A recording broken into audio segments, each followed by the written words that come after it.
Mesdames et messieurs, bonsoir. Merci de nous rejoindre pour ce nouveau numéro de Code 24, le magazine francophone de la rédaction de Futur TV en partenariat avec France 24. Code 24, votre code d'accès à la planète info. Passons tout de suite au sommaire de cette édition.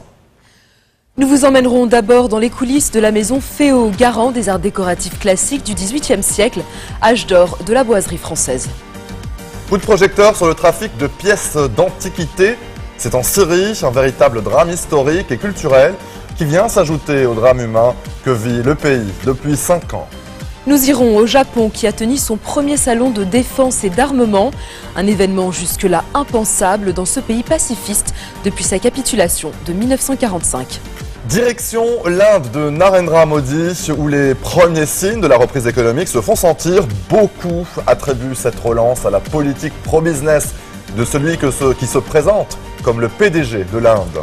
Le 12 mai 2008, à 14h28, un puissant tremblement de terre secoue le Sichuan dans le sud-ouest de la Chine. 7 ans après le séisme, des questions restent en suspens. Au XVIIIe siècle, âge d'or de la boiserie française, la richesse des puissants s'affichait sur les murs de leur demeure. La maison familiale reprise par Guillaume Féo s'inscrit dans cette tradition des arts décoratifs classiques français. Elle constitue aujourd'hui un répertoire précieux au service de l'imagination de grands décorateurs. La maison Féo, 1200 mètres carrés en plein cœur de Paris. C'est sous une immense verrière que sont entreposés des milliers de fragments chargés d'histoire. Et dans les ateliers, sculpteurs et peintres donnent une seconde vie aux grands décors historiques ou bien les reconstituent. Un savoir-faire français unique qui s'exporte jusque dans les appartements de New York, de Shanghai ou encore de Moscou.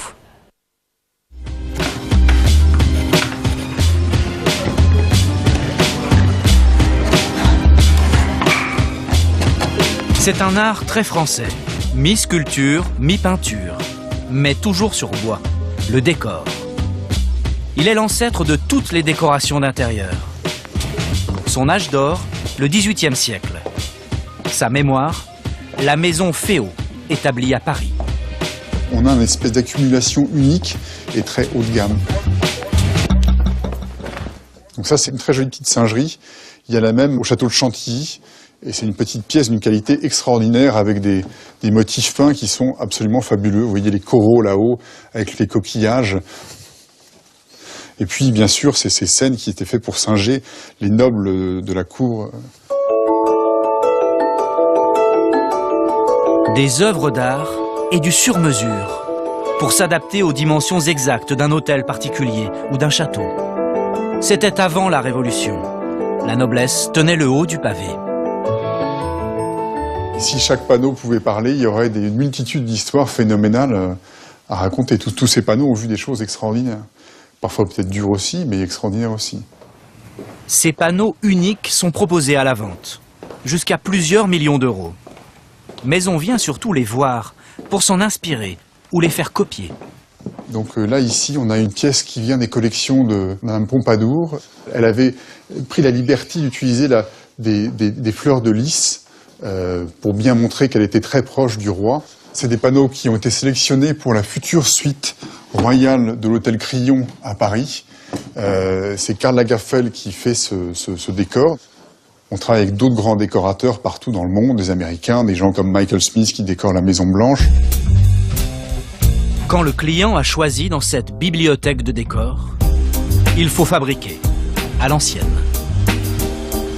Les ateliers sont en région parisienne. Ce matin, on met la dernière main à une commande inhabituelle. 60 mètres de corridor en chaîne pour un milliardaire de Moscou. Donc là, c'est des boiseries qui sont chevillées à l'ancienne. C'est pas juste des moulures clouées sur des planches de bois. Tout ça, c'est embrevé de manière vraiment traditionnelle, comme ils le faisaient au XVIIIe siècle. Les boiseries à Versailles étaient faites de la même manière. Versailles, mais à la mode russe. Le client veut un effet vieilli. C'est le travail des peintres, comme Delphine. L'objectif, ça va être de vieillir le bois. Donc en fait, là, le bois est neuf. Donc c'est très visible qu'il est neuf parce qu'il est lisse, il est clair et il est homogène. Donc l'idée, ça va être d'imiter le travail que le temps ferait naturellement sur ce bois. À chaque fois, il faut tâtonner, réinventer une mixture. Les ingrédients restent secrets. En quelque sorte, je suis en train de le brûler. Et en fait, ce qu'il y a sur ma brosse, là, c'est le tanin du bois qui remonte, qui ressort. Donc le produit à la base est transparent quand je l'utilise, et là, au fur et à mesure, il se teinte. Après mon procédé, si on comparait ce chêne à un chêne d'environ un siècle, il pourrait avoir le même aspect.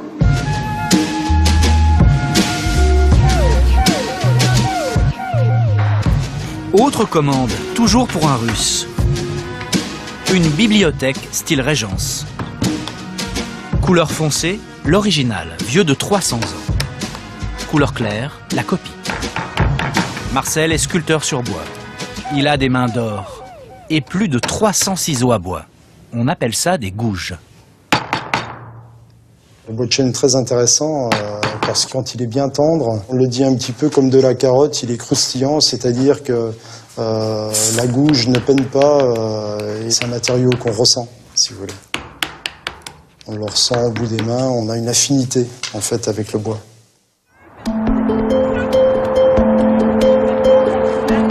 Il y a aussi des clients en France.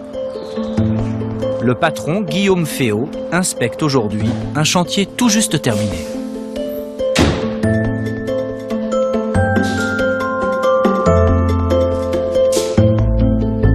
Ce sont des décors qui sont neufs, mais qui ont une bonne gueule et qui ont une belle architecture. On est dans un hall d'entrée, il y a des placards pour ranger des éléments, donc tout ça c'est fait pour s'adapter un peu à la vie quotidienne. On n'est pas là pour faire des décors figés. Voilà. Même la salle à manger et la cuisine ont été redécorées. Ici, les propriétaires ont osé un mix entre classique et contemporain. Le décor classique n'est pas du tout ringard. C'est ce qu'il faut expliquer un petit peu aux Français qui ont un peu tendance à s'imaginer que le Louis XVI ou le Louis XV, c'est moche, c'est has-been, mais c'est pas vrai. Quand c'est bien fait, c'est magnifique.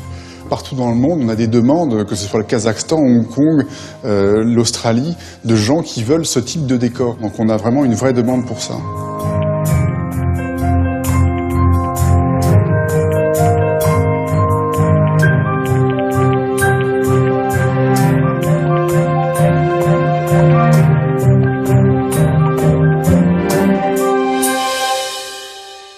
Restez des nôtres, on se retrouve après cette très courte pause. À tout de suite.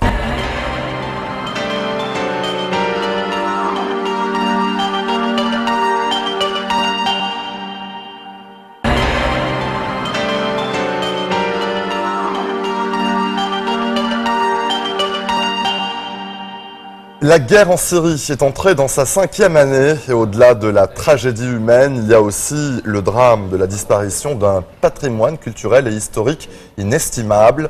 Dans l'Antiquité, la Syrie était l'une des plus riches provinces romaines et avant la guerre, ses musées et sites archéologiques regorgeaient de ses trésors millénaires. Mais aujourd'hui, musées et sites ont été détruits ou pillés. Les pièces volées passent ensuite la frontière vers la Turquie pour être vendues à des collectionneurs internationaux. L'UNESCO a beau tirer la sonnette d'alarme, les exportations illégales se poursuivent. Syrie, les trésors à vendre, c'est un grand reportage signé Edi Aouidj, Jalal El Alepi, qui sont allés à la rencontre des petites mains de ce trafic international. Syrie, 4 ans de guerre, une économie exsangue, plus de 3 millions de réfugiés. Ceux qui sont restés au pays se retrouvent souvent sans emploi, dans la misère. Pour survivre, ils sont de plus en plus nombreux à fouiller la terre. Un de nos journalistes syriens est allé à la rencontre d'un de ces fouilleurs, les petites mains qui sont le point de départ d'un trafic international. Nous avons rendez-vous avec Omar, 25 ans, dans la région d'Azaz. Avant la guerre, il était menuisier. Maintenant, je ne travaille plus. Ça fait 4 ans que les usines ont fermé.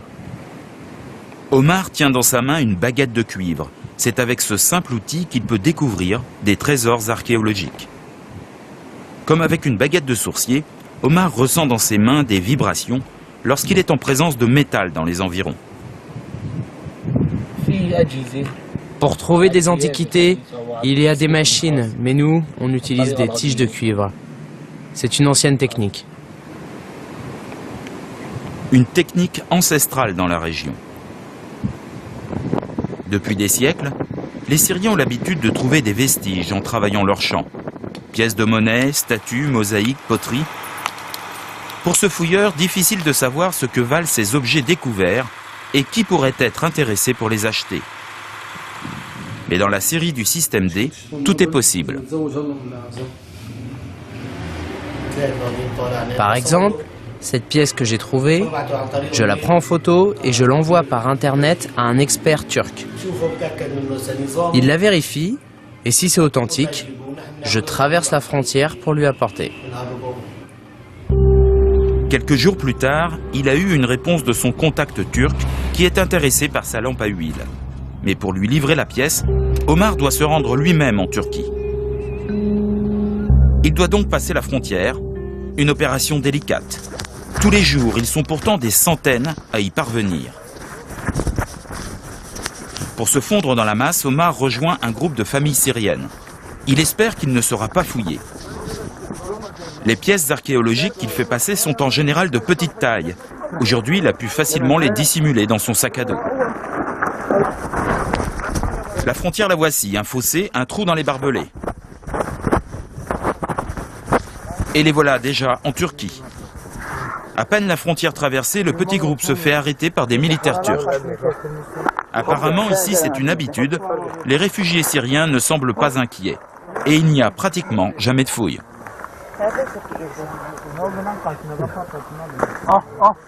Allez, debout. Nous allons comprendre pourquoi. C'est cet homme qui a tout organisé. Ce responsable turc fait office de passeur. Il demande de l'argent pour les laisser rentrer en Turquie. C'est 2500 livres syriennes par personne.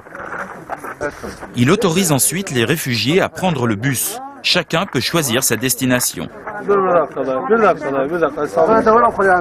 Vous allez à Kilis? Allez monter dans le bus. C'est par ces passages de frontières réguliers que des milliers de pièces archéologiques se retrouvent à travers le monde. Notre enquête continue en Turquie, à Gaziantep, à une centaine de kilomètres de la frontière syrienne. Sur les 1 300 000 habitants que compte la ville, un quart sont des réfugiés syriens. Pour survivre, beaucoup font du trafic d'objets archéologiques, un commerce qui a presque pignon sur rue. Nous avons rendez-vous avec Hussein, un trafiquant qui, bien avant le début du conflit, avait déjà monté son réseau. Il y a quelques jours, il était encore en Syrie. Mais malgré la guerre, il a passé la frontière sans problème. Aujourd'hui, il est en Turquie pour conclure des ventes avec ses clients. La pièce la plus chère que vous ayez trouvée, elle vaut combien? Autour de 75 000 $. Et c'était quoi? Une pièce de monnaie en or. De quelle époque? Romaine. La Syrie a été l'une des provinces les plus importantes de l'Empire romain.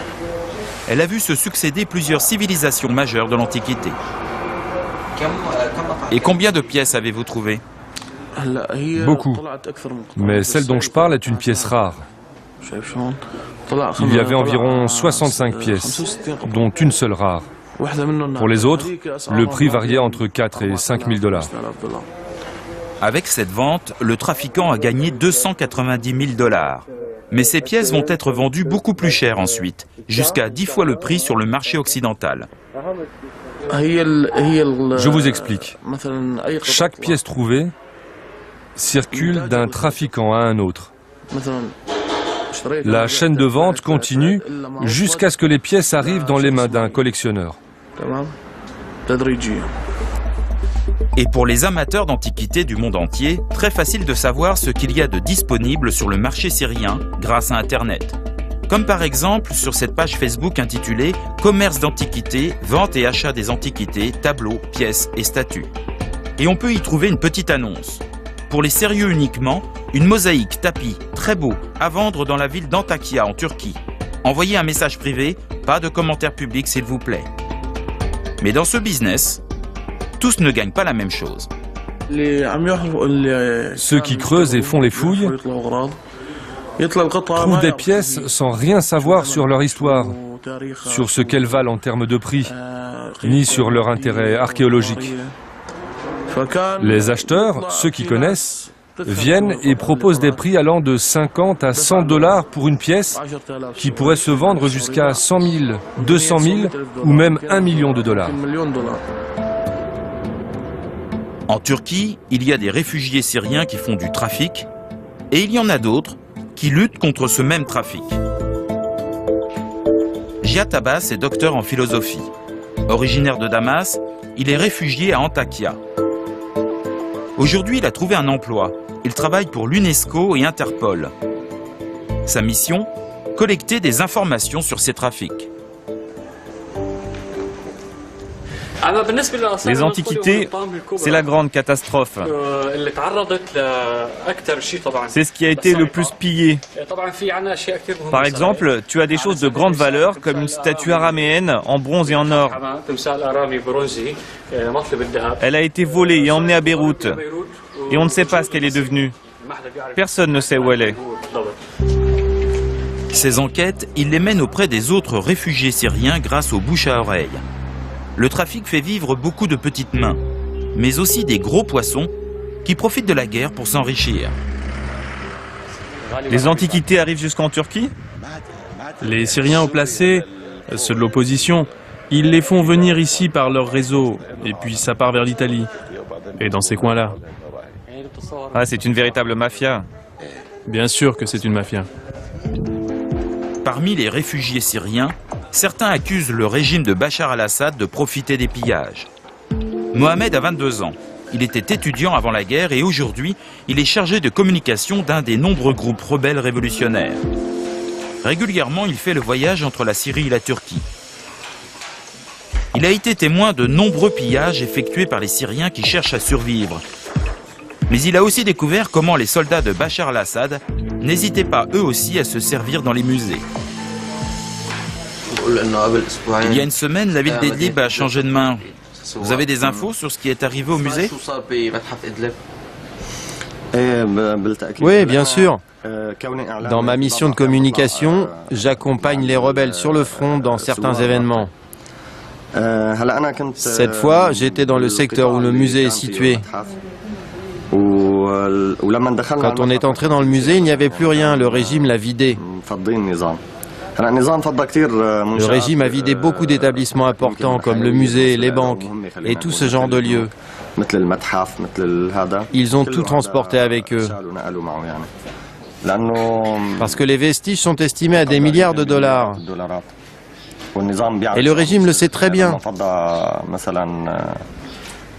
Quand il a vidé le musée d'Idlib, il savait ce qu'il faisait. Selon les différents témoignages, tout le monde aurait recours au pillage du patrimoine historique syrien pour s'enrichir, que ce soit les milices ou le régime de Bachar al-Assad, et même Daesh, l'organisation de l'État islamique. Ces images ont choqué le monde entier. La destruction par les soldats de Daesh de pièces archéologiques inestimables, comme ici dans le musée de Mossoul en Irak. Pourtant, malgré les apparences, l'organisation islamiste ne ferait pas que détruire ces antiquités. Elle serait elle aussi impliquée dans le trafic. Et depuis qu'elle menace de les détruire, elle aurait en plus fait flamber le prix de ces antiquités. C'est ce que va nous apprendre Hussein, le trafiquant que nous avons rencontré. Selon lui, Daesh, l'organisation de l'État islamique, tirerait les ficelles de ce business. Avant que Daesh n'arrive dans la région, la situation était plus tranquille. Les gens travaillaient comme ils voulaient. Aujourd'hui, il y a beaucoup de restrictions. Si tu veux travailler dans ce domaine, nous avons notre pourcentage. Tout ce que tu trouves doit passer sous notre contrôle. Voilà ce qu'ils nous disent. Tu n'as pas le droit de travailler sans une autorisation écrite de leur part. Et il te faut cette autorisation écrite pour pouvoir travailler. Daesh est impliqué directement dans le marché. Toute pièce trouvée d'une certaine importance est achetée par des gens de chez eux. Ils travaillent en collaboration avec des commerçants qui vendent ensuite à l'étranger. Les propos d'Hussein, le trafiquant, sont confirmés par Jihad, qui travaille pour l'UNESCO et Interpol. Aujourd'hui, Daesh et d'autres milices financent leurs opérations de guerre à travers ce trafic. Ce sont eux qui en tirent le plus de profit. À 22 ans, Mohamed, jeune activiste, est bien conscient qu'une partie du patrimoine et de l'identité syrienne a déjà disparu. Notre pays est connu pour être un pays d'antiquités. Pour nous, voir des antiquités, c'est quelque chose de tout à fait banal. Pourtant, moi, quand je passais à côté des vestiges, je prenais du temps pour les admirer. Et en les regardant, je me demandais ce qui avait pu se produire durant tous ces siècles passés. Les antiquités, les vestiges, c'est remarquable. Quelle que soit l'issue de la guerre, la Syrie de demain a déjà perdu une partie de son histoire. Vous regardez Code 24, on se retrouve juste après la pause. À tout de suite.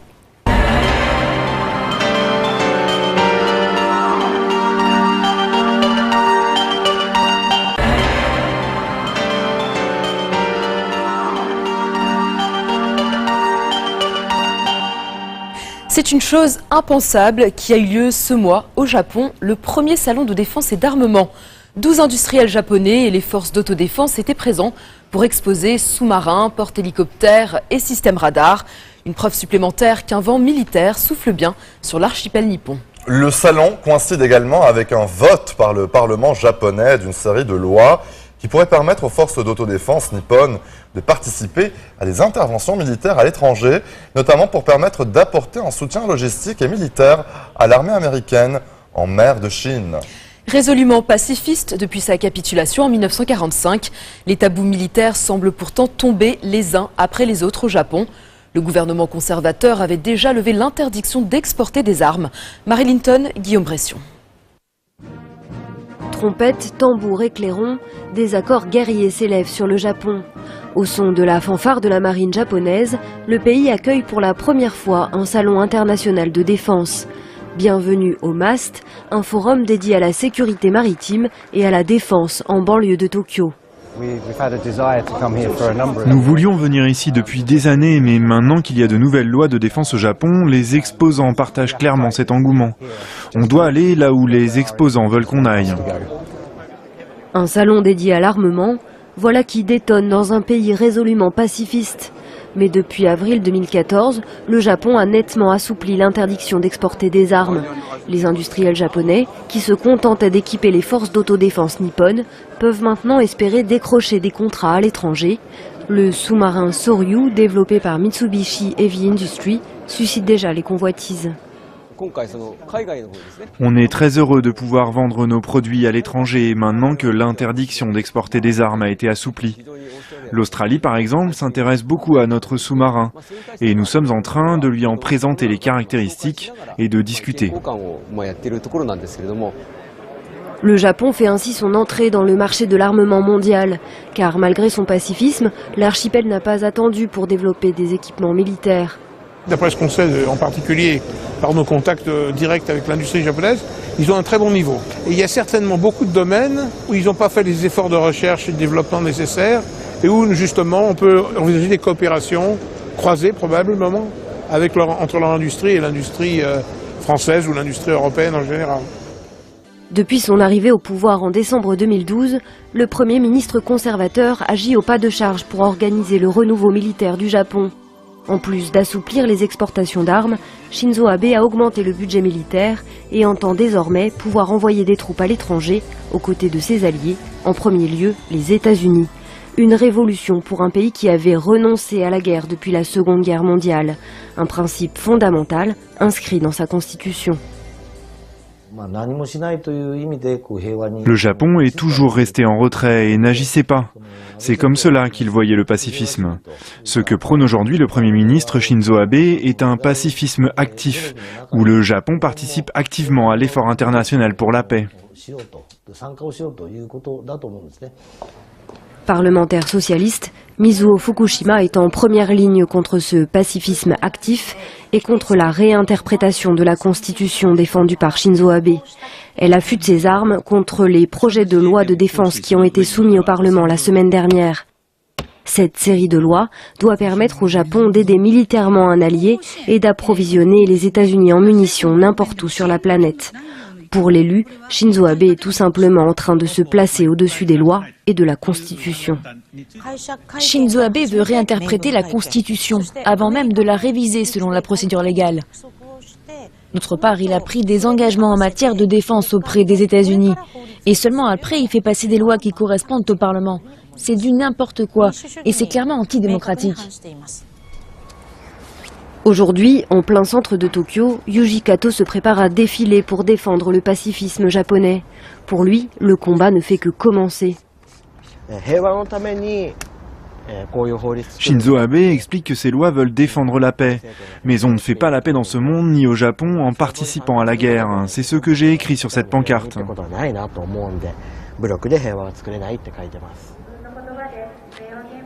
Cet étudiant de 22 ans rejoint une arène de 3000 personnes. Les rassemblements comme celui-ci se multiplient en ce moment au Japon.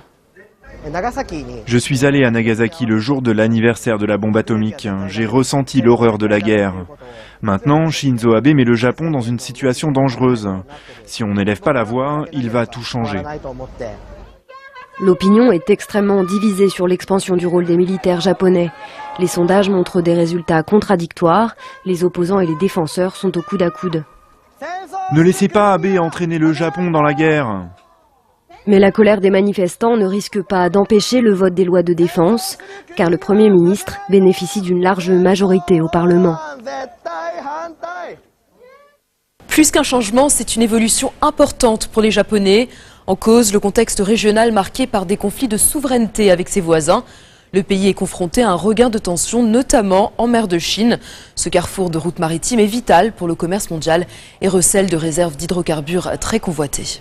Avec plus de 300 000 km de côte et plus de 4000 îles, l'archipel ne peut en aucun cas se permettre de subir une humiliation militaire.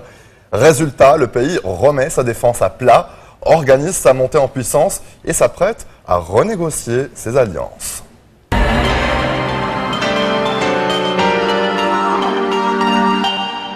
Depuis l'arrivée de Narendra Modi au pouvoir fin mai 2014, les premiers signes de la reprise économique indienne se font sentir.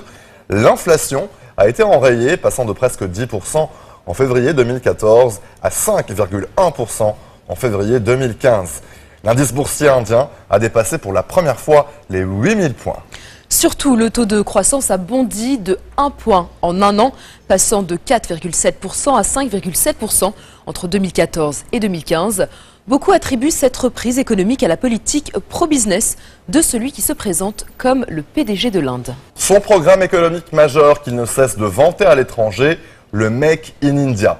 S'il est un domaine où le nouvel homme fort de l'Inde n'a pas fait preuve de timidité, c'est la marginalisation des ministres au profit d'un tout-puissant bureau de Premier ministre. Enquête de Constantin Simon sur Abitandon, Mandakini Gallo et Cyril Charpentier. 15 août dernier, jour de l'indépendance indienne, le nouveau Premier ministre Narendra Modi lance le programme phare de son gouvernement. Make in India. 3 mots magiques repris en chœur par les plus grands PDG du pays dans un clip promotionnel. Make in India. Le but, attirer les capitaux étrangers pour industrialiser le pays et créer une Inde moderne. Une communication bien rodée. Dites les dragons asiatiques, voici le lion indien. Mais en quoi consiste exactement la politique de Narendra Modi en faveur des entreprises ? Pour changer la face de l'Inde, ce petit bureau est seulement 6 fonctionnaires qui répondent 24 heures sur 24 aux questions des investisseurs. Depuis la création de cette cellule, nous avons déjà répondu à plus de 7800 requêtes. Beaucoup concernent la législation immobilière, les politiques en place et des informations spécifiques telles que les joint ventures. Au-delà du standard téléphonique, tapis rouge pour les hommes d'affaires étrangers, comme cet industriel japonais qui veut fabriquer des rickshaws pour le marché indien. Il compte sur l'aide de Make in India pour accélérer les négociations. J'aimerais produire localement les batteries et les chargeurs en m'associant avec une entreprise indienne. Dans 3 ou 4 mois, nous pourrons commencer nos opérations et la distribution de nos produits. Oui, je suis très confiant pour notre succès en Inde. En 2017, selon la Banque mondiale, la croissance de l'économie indienne va dépasser celle de la Chine. Pourtant, aujourd'hui, seul 17% du PIB est produit par l'industrie. La moitié de la population, 600 millions d'Indiens, vit de l'agriculture. Un marché qui a poussé Limagrain, géant français de la semence, à venir cultiver et vendre ses produits en Inde, malgré les obstacles. Tu es sûr qu'on a mis assez d'eau? C'est assez difficile de travailler au quotidien en Inde parce que tout est complexe. L'accès à l'énergie, l'accès à l'eau, la réglementation en général, l'administration, c'est très compliqué. On a un pays fédéral avec des lois différentes par État. Des problèmes que le Premier ministre indien a promis de résoudre. Pour attirer les entreprises étrangères, il veut moderniser les infrastructures et créer des parcs technologiques, comme celui que Limagrain a rejoint il y a 1 an. Concrètement, aujourd'hui, on est plutôt dans la définition d'un projet et dans des intentions. Après 9 mois, on ne peut pas dire qu'on ait vraiment des éléments tangibles à justifier, mais en tout cas, on sent qu'il y a une prise de conscience générale, qu'il y a une volonté générale. L'exemple que Narendra Modi veut suivre, celui de la Chine, devenue dans les années 90 l'usine du monde. Mais la conjoncture économique mondiale n'est pas aussi favorable. L'Inde manque d'infrastructures et la concurrence internationale est rude. En novembre dernier, le gouvernement n'a pas pu empêcher le groupe finlandais Nokia de délocaliser son immense usine de Chennai au Vietnam. De ce symbole du Make in India, il ne reste aujourd'hui que des panneaux et des ouvriers qui commandent des emplois dans les entreprises voisines. Avec les intérimaires et les sous-traitants, ça fait plus de 10 000 travailleurs qui se sont retrouvés au chômage. Nous n'avons plus de revenus réguliers et nous vivons de petits boulots au jour le jour. C'est désespérant. Pour les anciens membres du syndicat de Nokia à Chennai, il ne faut pas suivre l'exemple de la Chine, qui profite des conditions de travail précaires et des salaires de misère. Ils nous ont proposé de travailler autre part, mais ils ne prennent qu'un ouvrier sur 10. Le nouveau projet Make in India, c'est vraiment une bonne nouvelle pour le pays. Mais si le gouvernement ne favorise que les entreprises, ce programme sera un échec. Il faut qu'il garantisse le droit des travailleurs indiens. Contrairement à la Chine, l'Inde est une démocratie. Narendra Modi devra donc négocier avec la société civile. Il lui reste 4 ans pour réussir son pari. L'ampleur réelle de la reprise en Inde demeure malgré tout modeste. Un problème majeur tient à l'échec de la relance de l'investissement privé. La distribution de crédits bancaires augmente à un rythme incroyablement faible, de 3 à 4%, contre plus de 20% il y a quelques années. Narendra Modi a multiplié les effets d'annonce, programme de 100 villes intelligentes, un concept encore flou et peu financé, ouverture de dizaines de millions de comptes en banque pour les populations défavorisées, mais qui demeurent majoritairement inactifs. Restez sur notre antenne, on se retrouve dans quelques instants. À tout de suite.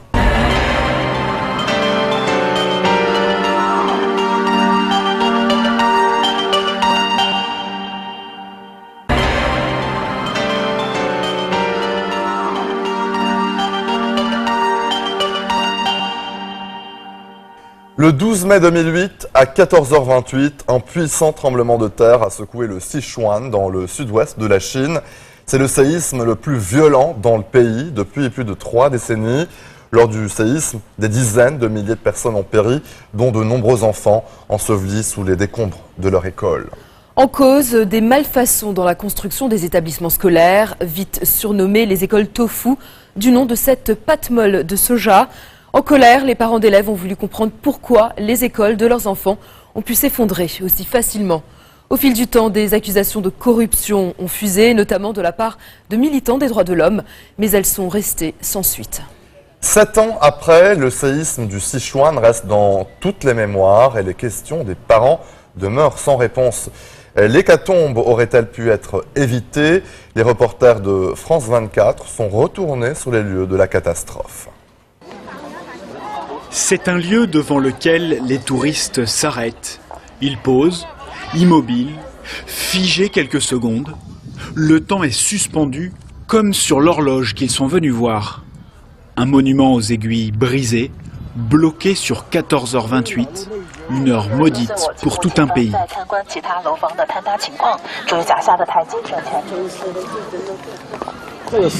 Ce monument représente l'heure exacte du tremblement de terre.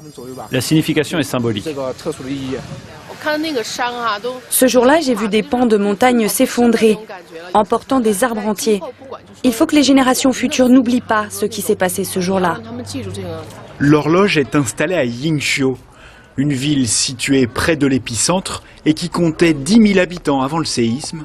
Seulement 2500 ont survécu. Ces ruines entretiennent la mémoire de la pire catastrophe qu'ait connue la Chine ces 20 dernières années. À 100 km de l'épicentre, dans la ville de Chengdu, la capitale du Sichuan, une survivante a refait sa vie. Madame Zhang se souvient parfaitement de ce 12 mai 2008, un jour qu'elle aimerait laver de sa mémoire. Elle travaillait à Yingxiu comme ouvrière dans une fabrique de médicaments. Ce jour-là, comme tous les jours, elle prend son service à 13h. Tout d'un coup, les murs se sont mis à trembler. J'ai pris peur, j'ai réalisé que c'était un tremblement de terre. Je me suis réfugiée sous une table, mais tous les murs sont tombés. Ils ont cassé la table et moi, j'étais toujours en dessous. Elle reste coincée 2 jours sous les décombres et survit grâce à quelques biscuits. Les secours parviennent à l'extraire, mais elle reste gravement blessée à une jambe. Aujourd'hui, à 38 ans, elle cache une souffrance bien plus douloureuse encore.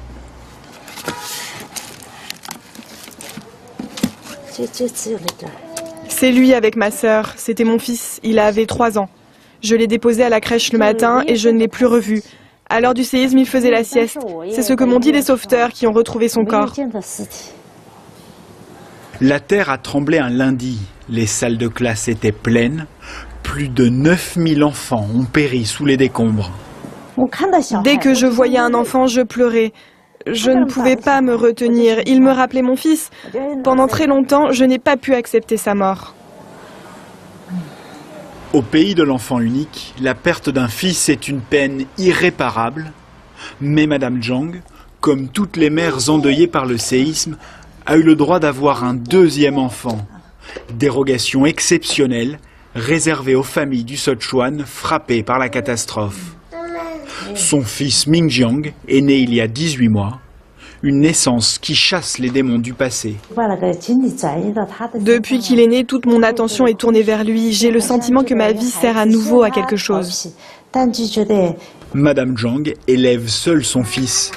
Son mari travaille à 300 km et ne rentre qu'une fois par mois. Une famille reconstruite malgré le drame. C'est un rituel qu'ils accomplissent tous les ans à la même date, début avril. Monsieur et Madame Chen se rendent au cimetière de Yingxiu. Ils viennent rendre hommage à leur fils, Chen Bo, victime lui aussi du tremblement de terre. Il avait 25 ans. Et que s'est-il passé? Il est mort en partant au travail, il était électricien. En ce jour de fête des morts, comme le veut la tradition chinoise, Monsieur et Madame Chen brûlent des faux billets pour que leur enfant ne manque de rien dans l'au-delà. Leur fils est incinéré dans ce cimetière où reposent 3000 victimes de la catastrophe. Le nom de notre fils est écrit ici. Il était à la maison, c'est là qu'il est mort. Il s'apprêtait à retourner à l'usine.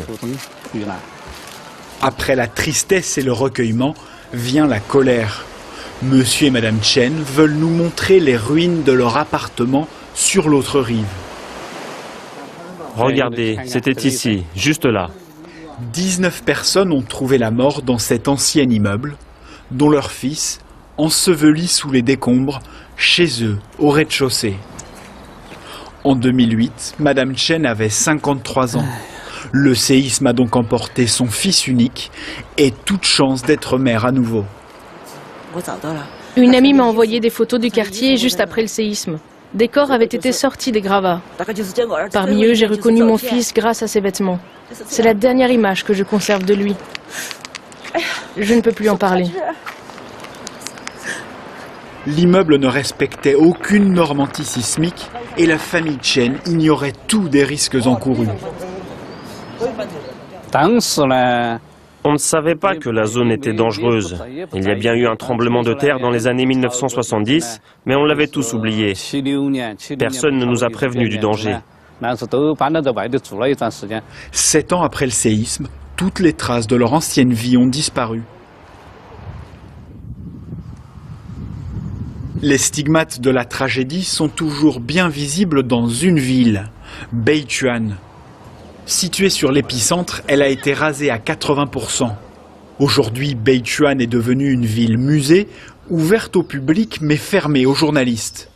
Toutes nos demandes de tournage ont été refusées. Nous nous faisons donc passer pour des touristes qui viennent contempler les rares immeubles encore debout. Toutes les télévisions parlaient de cette ville, je m'en souviens très bien. Je suis venu de Shanghai exprès pour voir ça de mes propres yeux. Je suis ému de voir ce mémorial, c'est très impressionnant. C'est la première fois qu'un tremblement de terre a fait de tels dégâts dans l'histoire de la Chine. Beichuan, ville symbole du drame. 20 000 personnes sont mortes, soit les 3/4 des habitants. Le collège a été ravagé. L'établissement comptait 2000 élèves, 1500 ont perdu la vie. Mais ces ruines sont introuvables. Le circuit touristique indique bien l'emplacement de l'ancien siège du Parti communiste local, de diverses administrations, mais aucune trace de l'école Martyr, pourtant emblématique de la catastrophe. En caméra discrète, nous posons la question au personnel du site. Excusez-moi, où se trouve l'ancien collège ? Le collège ? Il était là-bas. Vous ne verrez rien. Maintenant, il y a un musée à la place. Voici le musée en question. 140 000 mètres carrés en hommage aux pompiers, aux sauveteurs, aux militaires et à tous ceux qui ont participé à la reconstruction du Sichuan. Mais l'hommage le plus appuyé est réservé aux politiques. 2 salles entières à la gloire de Hu Jintao, le président de l'époque, et de son premier ministre Wen Jiabao. La propagande soigne également Xi Jinping, l'actuel chef de l'État. Il venait alors d'être nommé vice-président.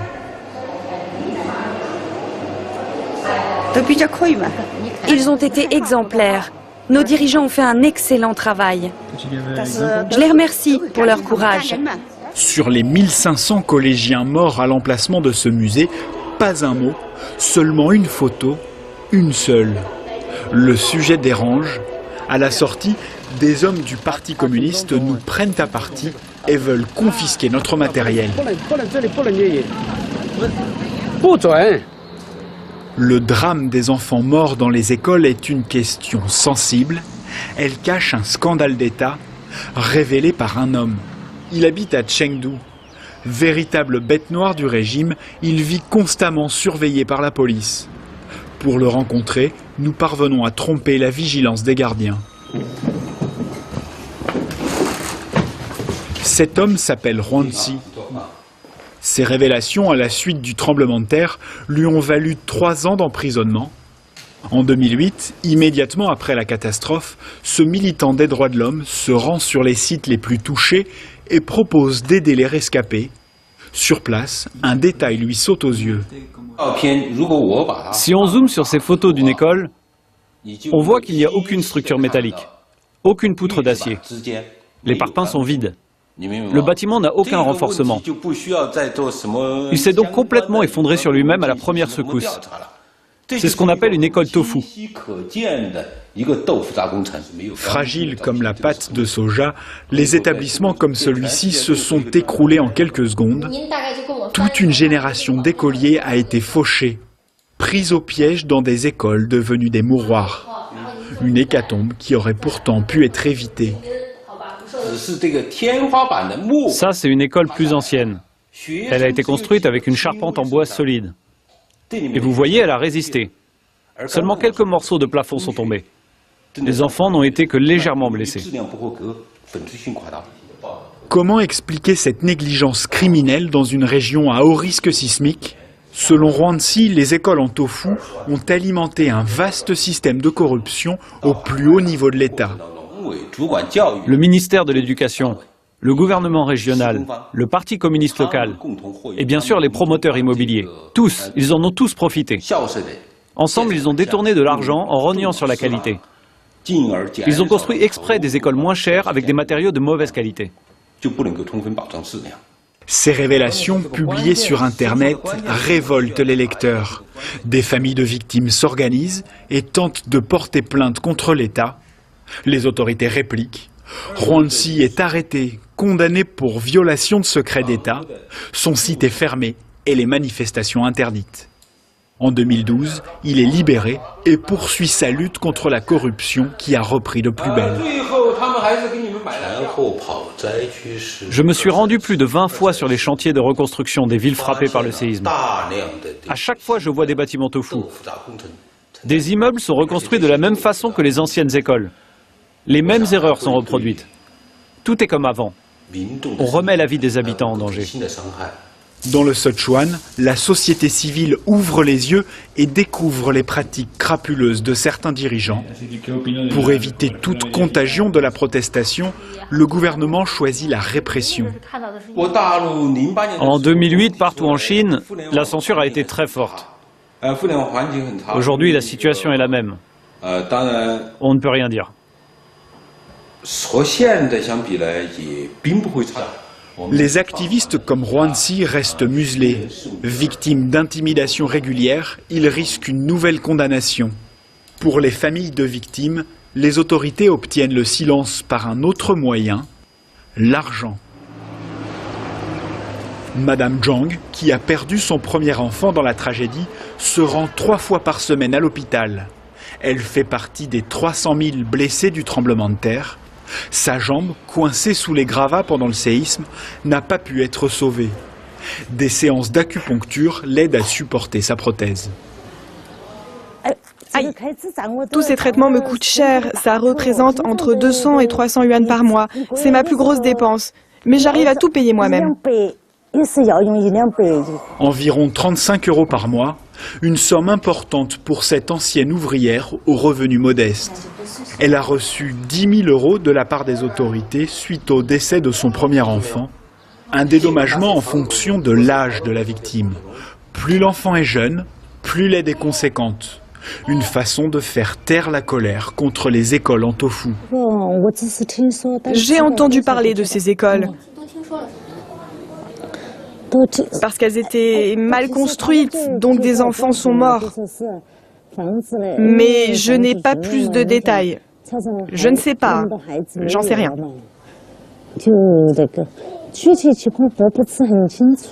Peu à peu, les autorités font passer le drame de 2008 pour une simple catastrophe naturelle, sans aucune réplique politique. Il a pourtant bien fait naître une conscience civique contre la corruption des élites, devenue aujourd'hui la première préoccupation des Chinois. Code 24, c'est déjà fini pour cette semaine. Nous vous donnons rendez-vous la semaine prochaine pour une nouvelle fenêtre sur l'actualité internationale.